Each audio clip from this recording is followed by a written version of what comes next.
आज की हमारी कहानी का नाम है रसीद। एक बार की बात है, एक दिन पूजा की बुआ अपने मायके आई हुई थी।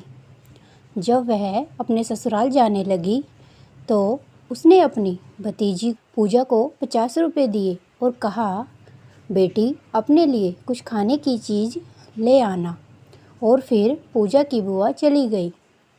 पैसे को अपने हाथों में थामे थामे पूजा काफ़ी देर तक सोचती रही। उसे क्या लेना चाहिए? ढेर सारी चॉकलेट?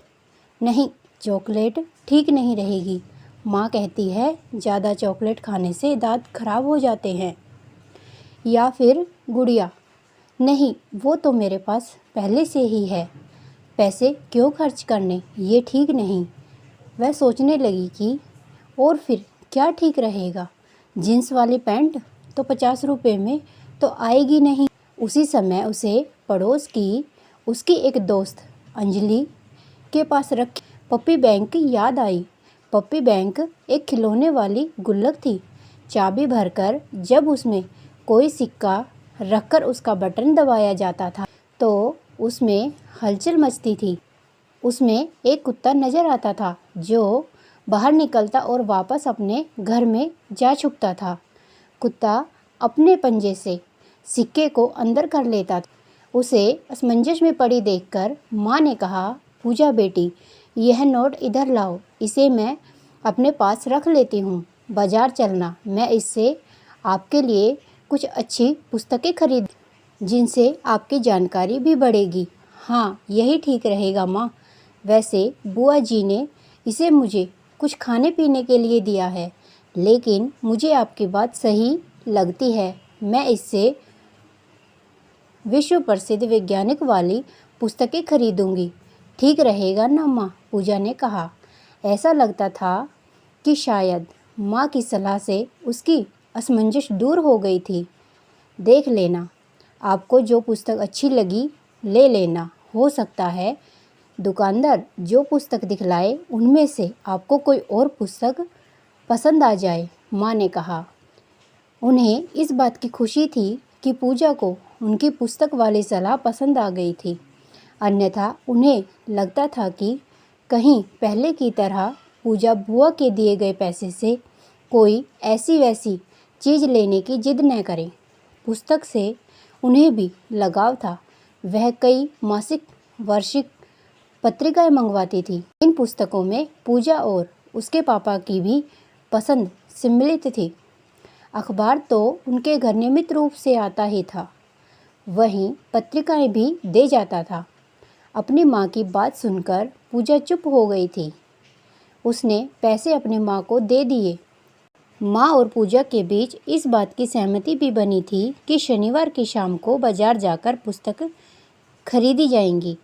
माँ ने पूजा से यह भी कहा था कि ज़रूरी नहीं कि 50 रुपये वाली ही पुस्तक खरीदी जाएगी। हो सकता है कि 50 रुपये में 2 पुस्तकें आ जाएं, या फिर हो सकता है कि एक ही आए। लेकिन अगर 50 रुपये से ज़्यादा वाली पुस्तक पसंद आई तो ऐसी स्थिति में वह अपने पास से ज़रूरत के मुताबिक पैसे मिला देंगी। बस पुस्तक अच्छी होनी चाहिए। पूजा को भी माँ की यह बात उचित लगी थी। पूजा और माँ के बीच शनिवार का दिन इसलिए तय हुआ था क्योंकि उस दिन सेकंड सैटरडे था। उस दिन हमेशा की तरह पूजा के स्कूल की छुट्टी थी। जिस दिन का इंतज़ार था वह दिन आया। पूजा तो तैयार ही थी। उसकी माँ बस तैयार होने वाली थी कि दरवाजे पर दस्तक हुई। दरवाज़ा पूजा की माँ ने खोला। पीछे पूजा भी आकर खड़ी हो गई थी। कहिए, पूजा की माँ ने दरवाजे पर खड़ी एक महिला से पूछा। उसके साथ एक पुरुष और अन्य 3 महिलाएं भी थीं। हम एक स्वयंसेवी संगठन से हैं, चंदे के लिए आए हैं। पूजा की माँ ने संगठन का नाम पूछा। वह एक जागरूक महिला थी और नहीं चाहती थी कि कोई ऐसे वैसे संगठन के लोग यहाँ आकर उन्हें बेवकूफ़ बनाए और चंदा ठग कर चलते बने। संगठन का नाम बताया गया। कुछ और पूछताछ से स्पष्ट हो गया कि ये लोग एक अच्छे सेवी संगठन से हैं। पूजा की माँ ने उन्हें आदर के साथ कमरे में बिठाया, पानी पिलाया। वह चाहती थी कि सभी लोग चाय पीकर ही जाएं। लेकिन उनके इस अनुरोध को आए हुए लोगों ने यह कहकर विनम्रतापूर्वक मना कर दिया, कष्ट न कीजिए, अभी काफ़ी काम बाकी हैं। पूजा की माँ ने भी ज़्यादा दबाव डालना उचित नहीं समझा। वे जानती थी कि समाज सेवा के काम में समय की क्या कीमत होती है। उन्होंने कहा, आप 51 रुपये की रसीद काट दीजिए। आए हुए संगठन के लोग भी सुलझे हुए थे। दोनों की इच्छा का सम्मान करते हुए उनमें से एक जो पुरुष था, उसने रसीद बनाना शुरू कर दिया। नाम पूछा तो पूजा की माँ ने पूजा के पापा का नाम बताया। अभी रसीद पूरी कट पाती कि तब तक चुप बैठी पूजा धीरे से बोली, माँ एक बात कहूँ? पूजा की माँ ने पूछा, हाँ बेटी बोलो, क्या कहना है? उन्हें आश्चर्य था, आखिर चंदे के संदर्भ में पूजा क्या कहना चाहती है। पूजा ने कहा, आप गुस्सा तो नहीं होगी माँ? वह शिष्य थी और जानती थी कि जब बड़े लोग बात कर रहे होते हैं तो बीच में टोका नहीं जाता।